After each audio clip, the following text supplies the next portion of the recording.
Saudara-saudara sekalian, kita akan membicarakan tentang dua dunia di mana orang Kristen harus berada dan memperhatikan di dalam ini. Saudara-saudara, Alkitab berkata kepada kita, kita dilahirkan di dalam dunia ini. Dunia yang dicipta oleh Tuhan. Dunia yang Tuhan karuniakan menjadi tempat di mana kita boleh berkebebasan. Kita boleh berkepanjangan hidup. Karena wilayah dan waktu merupakan dua properti yang Tuhan karuniakan kepada kita. Di dalam Kisah Para Rasul pasal 17, Paulus berkhotbah di Athena dan dia mengatakan kalimat seperti ini. Allah telah menciptakan manusia dan mengkaruniakan tempat dan waktu kepada mereka, dan mereka boleh memikirkan tentang Tuhan Allah. We are created with the two limits, the limit of space and the limit of time. Kita semua orang ada batas waktunya. Ada yang umur 5 tahun mati, ada yang umur 120 tahun baru mati. Entah berapa pendek, berapa panjang, kita ada batas waktunya. Dan inilah milik kita yang lebih penting daripada uang. Engkau mempunyai waktu yang banyak, engkau boleh memakai waktu yang banyak mengerjakan banyak hal yang penting.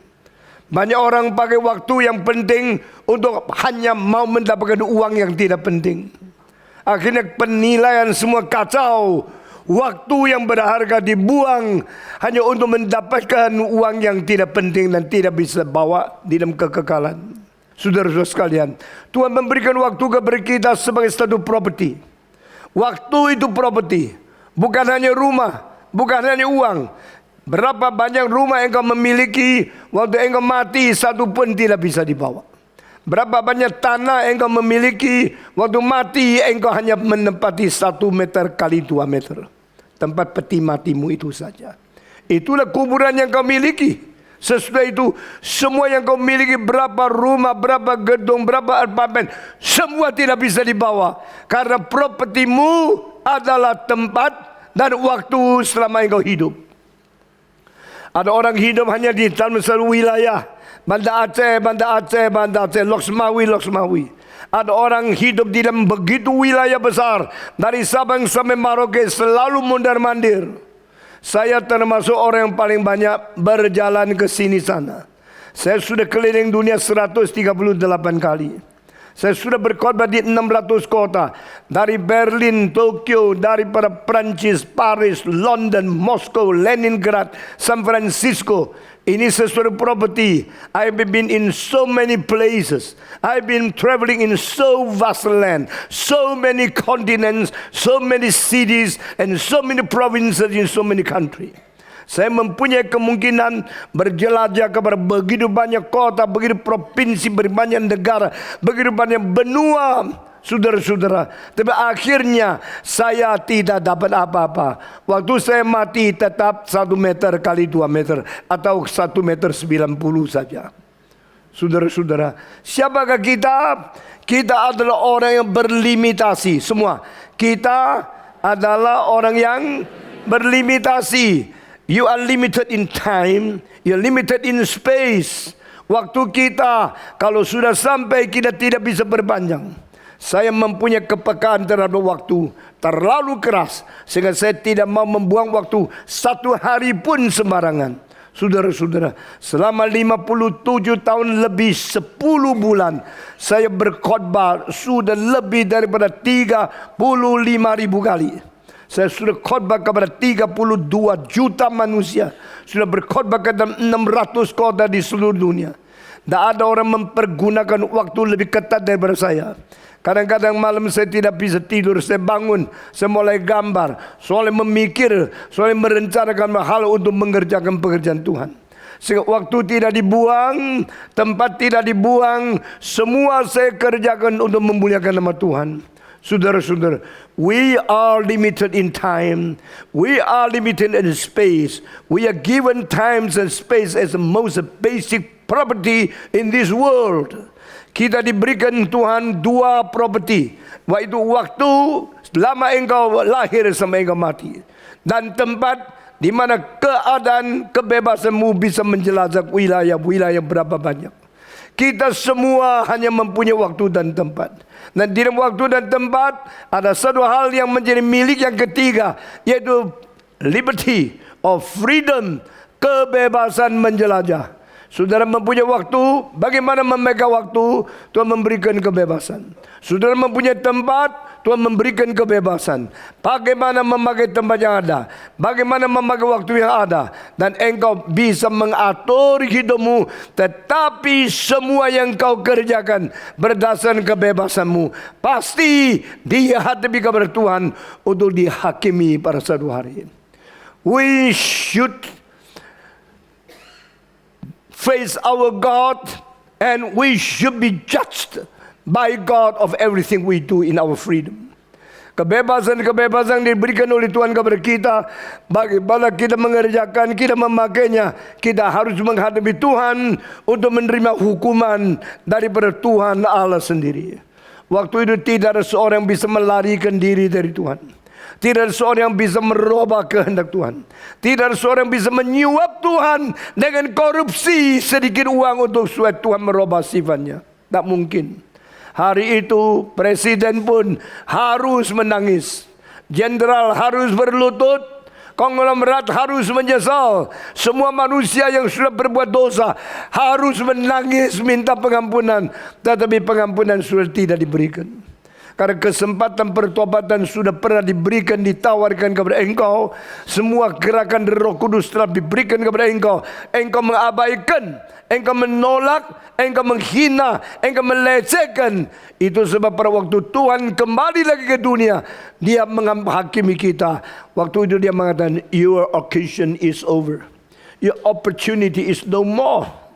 No more possibility for you to repent.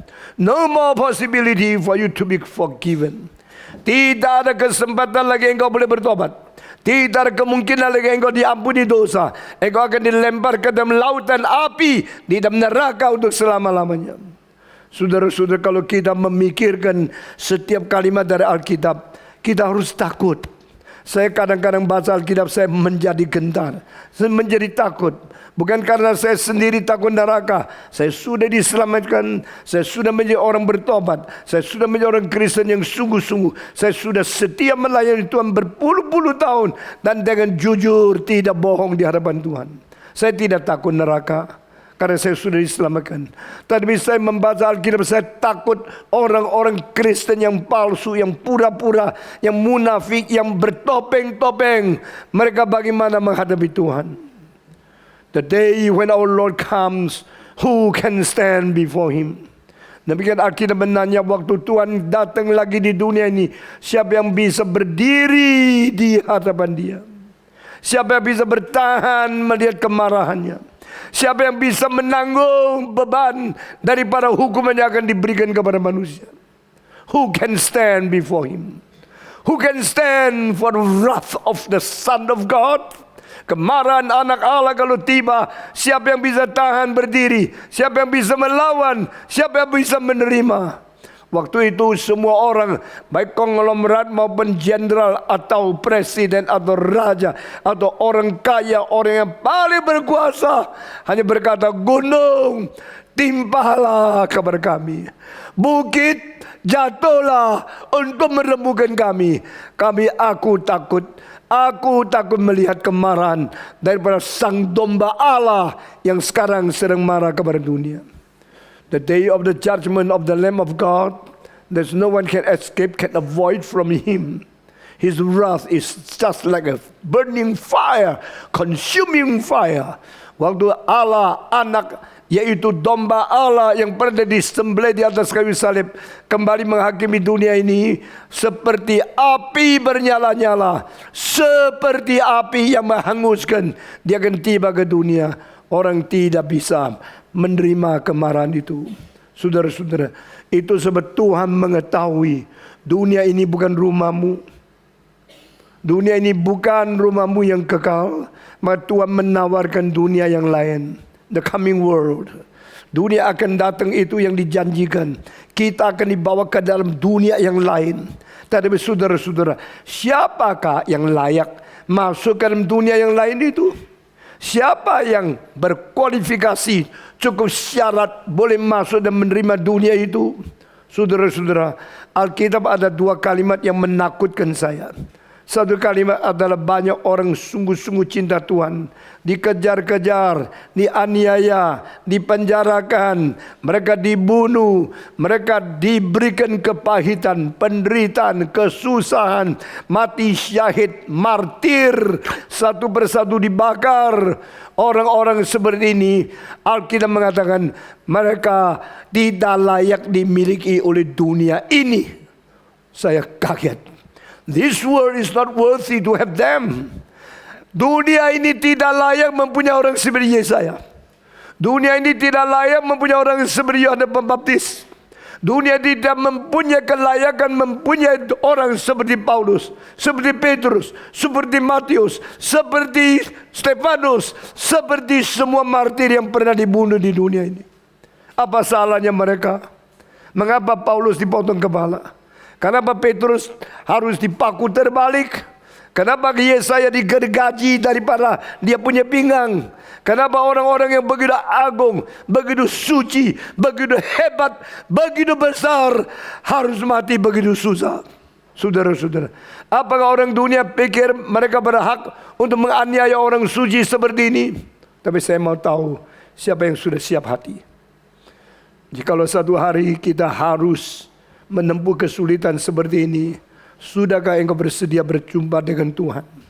Orang-orang semacam ini, Alkitab mengatakan tidak layak diterima oleh dunia ini. Dunia tidak layak menerima orang seperti ini. Tetapi Alkitab ayat yang lain mengatakan mereka layak di dunia yang lain. Khotbah hari ini adalah dunia ini dan dunia yang lain.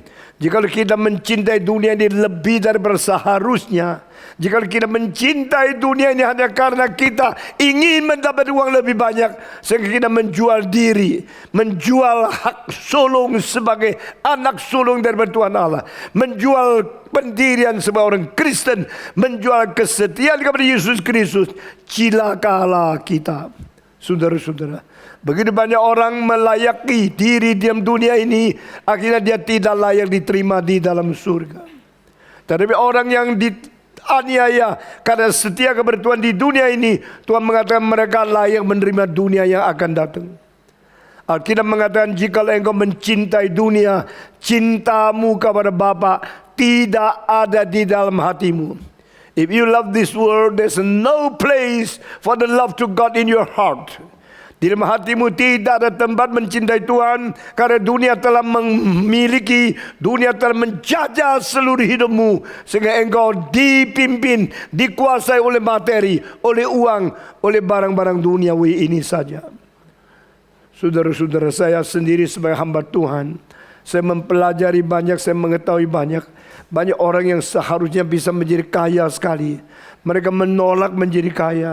Mereka menjadi hamba Tuhan yang kelihatan begitu miskin, sederhana, tapi penuh sukacita karena mereka melayani Tuhan untuk dunia yang akan datang. Amin. Saudara-saudara, untuk dunia akan datang, bagaimana kau bersiapkan diri? Untuk dunia akan datang, apa yang kau korbankan bagi Kristus? Untuk dia akan datang, bagaimana mempersiapkan, membawa jiwa-jiwa masuk ke dalamnya. Jikalau hari ini kita boleh membuka pintu surga, kita akan melihat bagaimana situasi Paulus, situasi Petrus. Jikalau kita hari ini boleh ketemu dengan Paulus, kita akan melihat di sini ada bekas dia dipenggal kepala. Tuhan sudah menyembuhkan dia, dan waktu itu dia akan senyum berkata, ini cuma putus sementara, tetapi aku menemukan Tuhan dalam kekekalan tidak habis-habis. Dan dia akan mengatakan, coba lihat, beratus-ratus juta manusia sedang membaca buku Roma, buku Korintus, buku Galatia, buku Kolose, buku Filipi, buku Filemon, buku Tesalonika yang ditulis oleh Paulus. Meskipun dia dibunuh, dilecehkan, dihina, ditolak di dunia ini, tetapi dunia ini ada orang-orang yang akan diterima ke dalam dunia itu, dipengaruhi oleh satu orang yang pernah dipenggal kepalanya. Kematian itu hanya sementara, tetapi pahala Tuhan adalah selama-lamanya. Kesengsaraan itu hanya sebentar, tetapi pahala mahkota hidup itu adalah untuk beribu-ribu juta tahun. Saudara-saudara sekalian, this world and that world. Jika engkau menemukan Petrus berada di surga, engkau menanya dia bagaimana engkau, dia akan mengatakan, waktu saya lihat lagi ke bawah, Galilea masih ada, air masih berada di situ. Bukit-bukit Galilea masih keliling akan Tiberias. Tetapi aku melihat lagi, kapal yang dulu aku miliki sudah hancur 2000 tahun yang lalu. Semua perusahaan ikan sudah tidak lagi milik saya. Kapal saya sudah rusak, pukat saya sudah hancur. Lalu saya melihat ke belakang, saya melihat ratusan ribu orang menjadi orang Kristen karena saya menulis surat Petrus. Saya menulis surat-surat Injil. Saya mengabari Injil kepada mereka. Saudara-saudara, apakah Petrus salah? Apakah Paulus salah? Apakah mereka rugi mengikuti Yesus Kristus? Apakah mereka kekurangan uang di dunia, mereka orang bodoh? Di dalam sejaman dengan saya ada orang kaya sekali, sekaligus sekolah teologi. Saya tanya dia, kenapa engkau sekolah teologi sekaligus mau menjadi orang kaya? Dia tidak bisa jawab. Dia ingin melayani Tuhan, tapi ingin sekaligus mempunyai uang sebanyak mungkin. Saya tidak.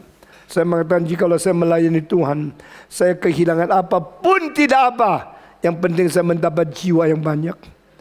Di dalam zaman saya tidak ada satu orang waktu umur 74 sudah berkhotbah 30 5.000 kali. Saudara-saudara, berkhotbah 35.000 kali berarti mesti berdiri berjam-jam setiap kali. Khotbah saya tidak sependek orang lain. Kadang-kadang kebaktian saya satu kali itu lebih 3 jam, 2 jam. Berdiri terus dari pagi sampai malam. Dari 1 Januari sampai 31. Ini tahun mulai daripada tanggal 9. Saya akan memimpin kota-kota di mana mengadakan KKR Natal. Baik di Asia maupun di tempat-tempat negara yang lain. Dari Jakarta, dari Surabaya, dari Semarang, dari Singapura, Kuala Lumpur sampai Taipei, saudara-saudara, mungkin sampai Australia. Saya akan memimpin saben hari KKR Natal. Karena apa? Biar melalui waktu yang sedikit mencapai banyak orang menerima Tuhan. Supaya banyak orang mengerti cinta Tuhan. Demikian Allah mengasihi isi dunia sehingga dikaruniakannya anak yang tunggal itu supaya barang siapa percaya kepada Dia jangan binasa melainkan beroleh hidup yang kekal. Satu hari saya akan mati. Satu hari akan menjadi lebih tua. Saudara-saudara, 43 tahun yang lalu saya berada di Aceh. Sekarang saya berada di Aceh. Di antara 43 tahun ini saya sudah keliling dunia 130 kali lebih. Selama 43 tahun engkau terus di sini dagang, saben hari bangun, malam tidur, engkau saben hari hidup di sini. Saya sudah keliling dunia 130 kali lebih. Saya sudah berkhotbah kepada lebih 30 juta manusia. Waktu tidak boleh dipakai dengan sembarangan. Waktu harus dipakai dengan baik-baik untuk memuliakan nama Tuhan. Karena satu hari saya akan meninggalkan dunia ini. Saya memiliki waktu di dunia, tapi pada satu hari saya berhenti, tidak mungkin hidup lagi kalau waktu saya sudah sampai.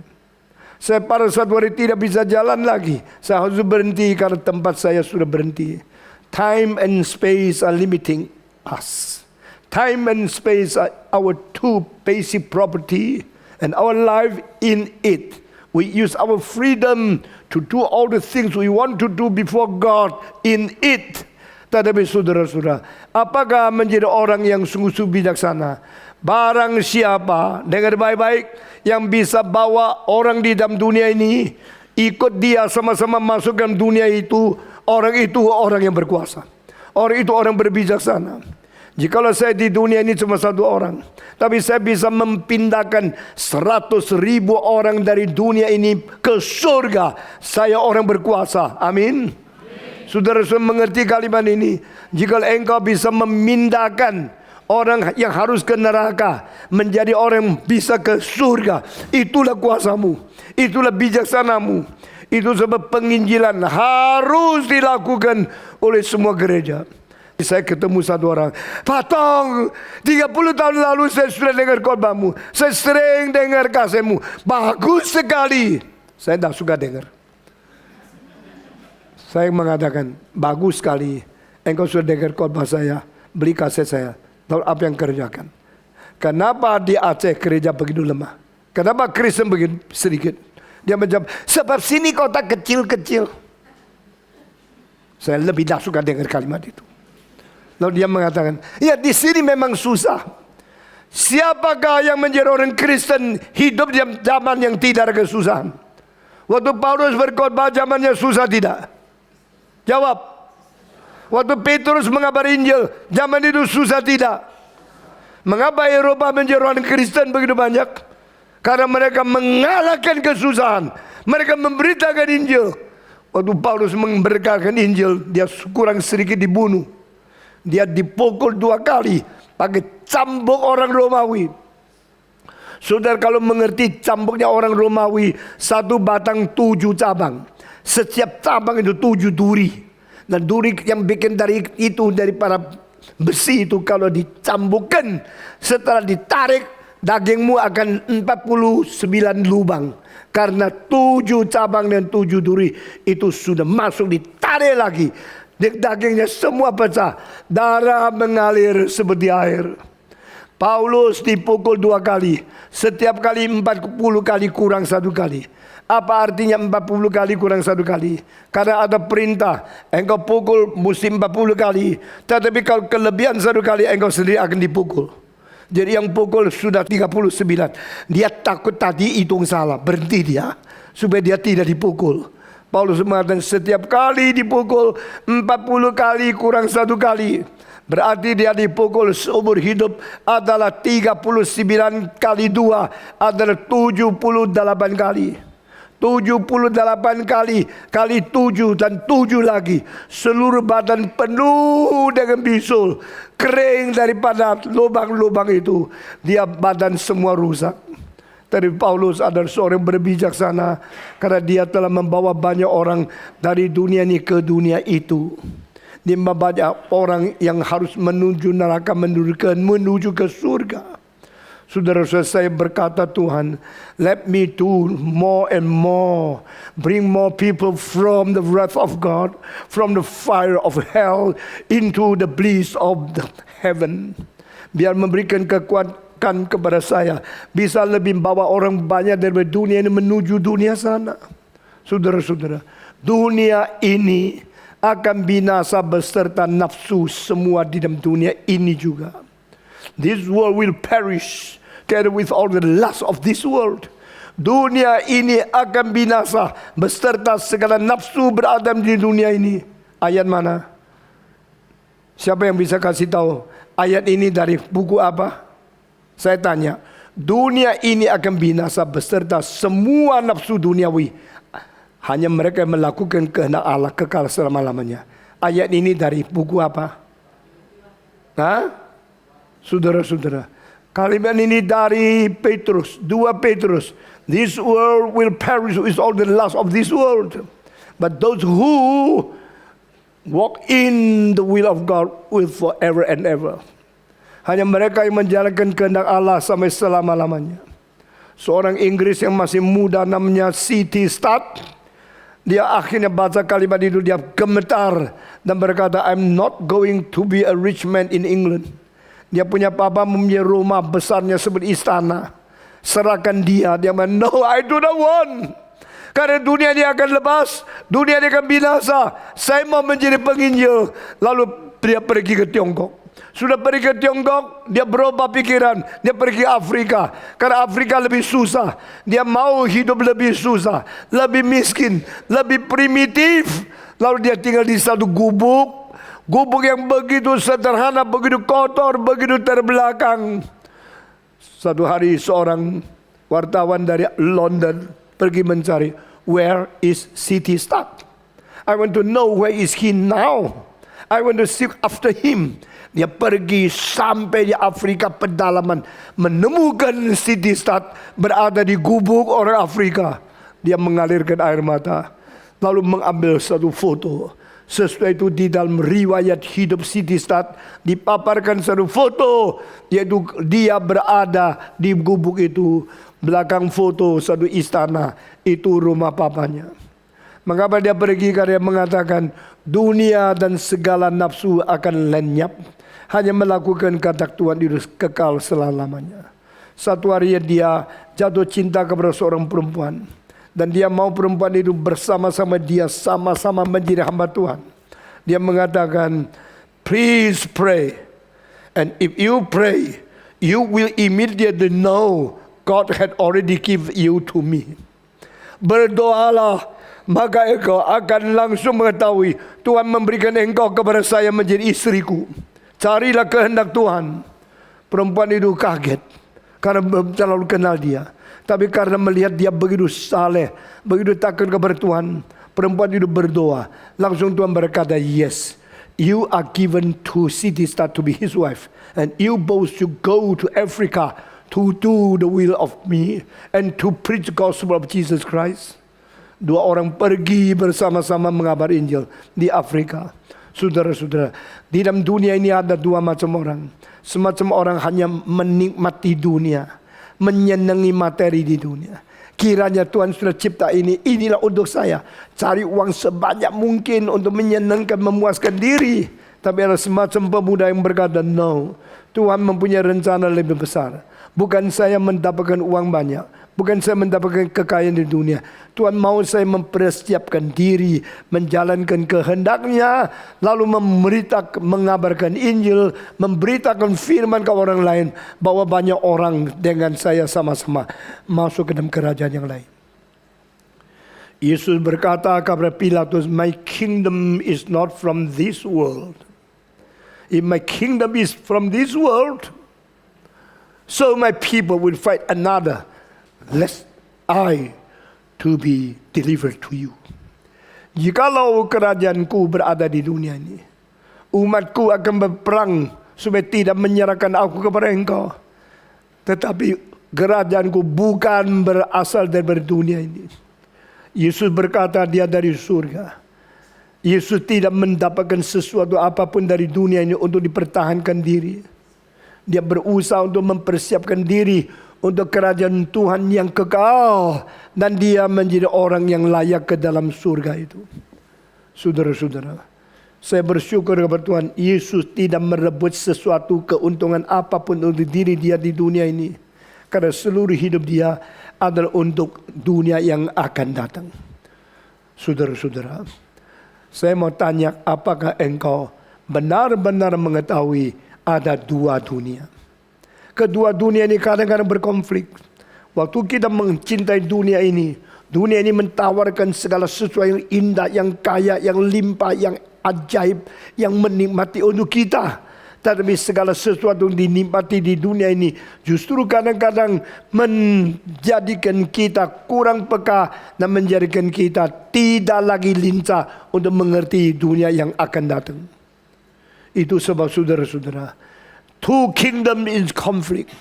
Seorang yang bernama Charles Colson, orang ini adalah orang yang menjadi pejabat tinggi di Amerika dan di dalam zaman regimnya Richard Nixon. Waktu Nixon menjadi presiden, dia adalah salah seorang yang paling terkenal di dalam kabinet Amerika itu. Saudara-saudara. Tapi pada waktu Nixon sudah satu kali menjadi presiden, dia ingin meneruskan. Dia ingin giliran kedua dia tetap menjadi presiden. Akhirnya dia mulai merosot moral, dia mulai bohong, dan dia mendusta. Dia mencuri segala data daripada konferensi yang diadakan oleh Partai Demokrat. Saudara-saudara, waktu Nixon Partai Republik, dia mau tahu apa yang dibicarakan oleh partai musuhnya, supaya dia bisa mendapatkan data-data untuk mempersiapkan diri menjadi presiden giliran kedua. Akhirnya waktu dia mencuri data, dia ketahuan, dilapor, sesudah itu terbongkar, dia tidak jujur. Di Amerika, presiden kalau tidak jujur, tidak bisa diampuni oleh rakyat. Kalau presiden menipu rakyat, itu dosanya terlalu besar. Oh, Nixon mulai gelisah. Lalu digeledah, dicari, didatanya, semua ditemukan. Akhirnya mereka menemukan dia curi-curi merekam semua pembicaraan daripada konferensi, daripada Partai Demokrat di wilayah yang lain. Dan melalui itu curian daripada mikrofon, semua rekam di dalam tape recorder dia. Saudara-saudara, waktu itu diperintahkan, engkau kalau berani menghapus apa yang sudah kau rekam, dosamu double, engkau masuk penjara lebih lama. Presiden sudah berdosa seperti ini, dia gemetar, dia nangis, saudara-saudara. Akhirnya berbulan-bulan Kongres Amerika membicarakan mau memecat dia atau tidak. Impeachment berarti Kongres menjatuhkan kepresidenan dia, mencabut kembali kedudukan dia sebagai presiden, dan dia harus undur. Wah, dia tidak pernah mengalami malu begitu besar. Dan seorang yang berada di White House membocorkan satu rahasia. Hari itu dia ambil keputusan, lebih baik undurkan diri. Kalau saya tidak undurkan diri, saya akan dipecat. Dan di dalam sejarah Amerika yang kira-kira 200 tahun, tak pernah ada seorang presiden dipecat. Ini pertama kali. Ini sangat memalukan. Hari itu diambil keputusan dengan anjuran seorang advokat, you undurkan diri saja. Nixon terus pegang tangan, terus jalan-jalan di White House, terus nangis. Dan bocornya satu rahasia. Dia sampai berdoa, minta Tuhan ampuni, dan dia sampai menangis berangkang di karpet di dalam White House itu. Sesudah itu dia hapus air mata, berdiri di mikrofon dan mengumumkan, I, President of the United States, Richard Nixon, today I proclaim my resignation to be the President of the United States. Hari itu mukanya pucat sekali, begitu jelek. Saya tidak pernah melihat muka begitu jelek. Karena hari itu saya berada di Singapura. Saya waktu melihat televisi, muncul mukanya Nixon yang memecatkan diri, yang mengundurkan diri, begitu jelek. Saya baru sadar kalau seorang jujur, mukanya meskipun sudah tua masih cerah. Kalau seorang sudah nakal, sudah berjahat, meskipun muda, mukanya seperti setan. Saudara-saudara, ini tidak bisa kita lalaikan. Karena kemurnian, kemuliaan, kebajikan dari Tuhan Allah itu peta teladan ilahi diberikan kepada orang yang jujur, benar dan orang suci. Pada waktu Nixon mengatakan, I, the President of the United States, Richard Nixon, today proclaim my resignation from the position of being the President of the United States. Lalu layar itu tutup, muka yang jelek itu tidak kelihatan lagi. Saya mengetahui dia di dalam kesusahan. Sesudah itu dia turun, dia diampuni oleh Gerald Ford yang tidak dipilih boleh menjadi presiden. Di dalam sejarah Amerika pertama kali ada presiden yang tidak dipilih. Karena pada waktu dia undur diri, wakil presiden naik menjadi presiden. Tidak usah dipilih. Dan Gerald Ford mengatakan kalimat pertama, I forgive all the fault of the Richard Nixon. Aku mengampuni semua kesalahan dari Richard Nixon. Banyak orang benci sekali. Kenapa mengampuni dia? Dia telah bohong. Dia telah menjadi presiden tidak jujur. Kenapa engkau mengampuni dia? Dan yang lain bawahnya satu-satu dipenjarakan. Termasuk Charles Colson, salah seorang yang paling penting di senator, dimasukkan ke dalam penjara. Di dalam penjara Colson seorang Kristen yang karena keduniaan ini, karena mendapatkan keuntungan dunia, dia lupa imannya.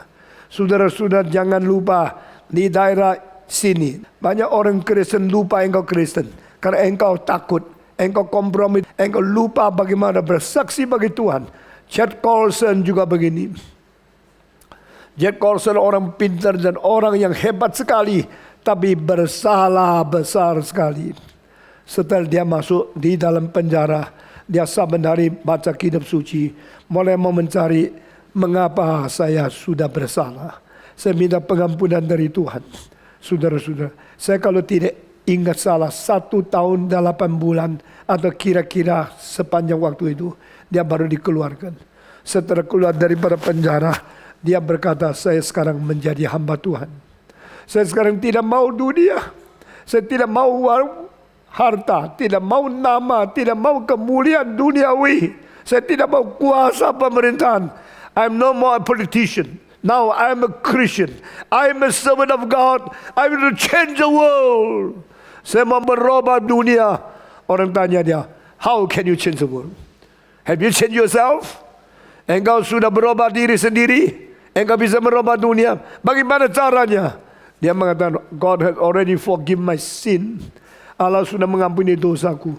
Sekarang saya merubah dunia dengan pergi ke seluruh negara, memperbaiki penjara-penjara yang banyak keadaan kejam dan tidak manusiawi. Dan dia akhirnya keliling dunia dan datang ke Indonesia.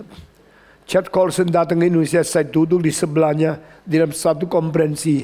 Dia mengatakan, saya harap penjara di Indonesia baik-baik memperlakukan orang kriminal yang kurang dilakukan secara manusiawi. Dan dia dalam membentuk Christian Prison Fellowship. Dia pergi memperbagi penjara di Rusia, pergi memperbagi penjara di Jerman, pergi memperbagi penjara di Afrika, pergi memperbaiki penjara di negara Islam. Dia menjadi orang terkenal. Dan di antara Waktu dia berada di penjara, dia tulis banyak buku. Salah satu yang saya akan sebut, The Kingdoms in Conflict. Buku itu adalah kerajaan di dalam pertentangan. Saya beli buku itu, saya baca. Dia bicara orang Kristen berada di dalam dua dunia. Pertama, dunia kerajaan sekarang. Kedua, dunia kerajaan Tuhan yang akan datang. We are living in between these two kingdoms. We belong to the kingdom Indonesian. We are the citizen of the Republic of Indonesia. But we are also the citizen of the kingdom of God. Amin. Kita adalah satu warga negara Republik Indonesia. Pada saat yang sama, kita juga adalah warga negara surga. Amin. Saudara-saudara. Tetapi jangan lupa pada waktu engkau hidup sebagai warga negara surga, engkau selalu mempunyai terjepit. Engkau sulit menyaksikan nama Tuhan. Dan engkau sulit mempertahankan imanmu. Itu sebabkan two kingdoms in conflict, dua kerajaan di dalam pertentangan, engkau harus bagaimana setia, berdiri bersaksi bagi Tuhan. Itu engkau harus mempunyai iman yang kuat. Saudara-saudara, hari ini saya khotbah dengan kedua dunia ini. Saudara menjadi orang Kristen, engkau berada di dunia. Engkau menjadi orang Kristen yang harus patuh kepada kitab suci. Engkau tinggal di dalam masyarakat. Saudara-saudara, in the two kingdom, in the two category, in the two power, how should you stand and be faithful to our God? Bagaimanakah engkau harus berdiri setia kepada Tuhan? Biar engkau mempunyai kekuatan datang kepada Tuhan berkata, aku mau memuliakan namamu. Aku mau setia kepadamu. Aku mau sungguh-sungguh menjadi milikmu. Saudara-saudara, kiranya semua orang yang setia kepada Tuhan di dalam sepanjang sejarah memberikan kekuatan kepada kita dan menjadi teladan bagi kita untuk menjadi orang Kristen yang setia, mengingat, mencintai, mengikut dan menyaksikan Yesus Kristus sampai dia datang kembali. Amin. Kiranya Tuhan memberkati kita masing-masing. Mari kita semua tunduk kepala.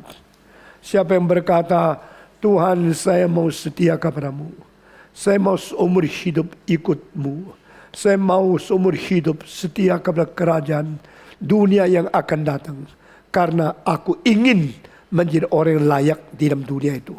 Ada orang demikian. Angkat tangan saudara. Engkau berkata, saya mau. Tuhan, acungkan tangan saudara.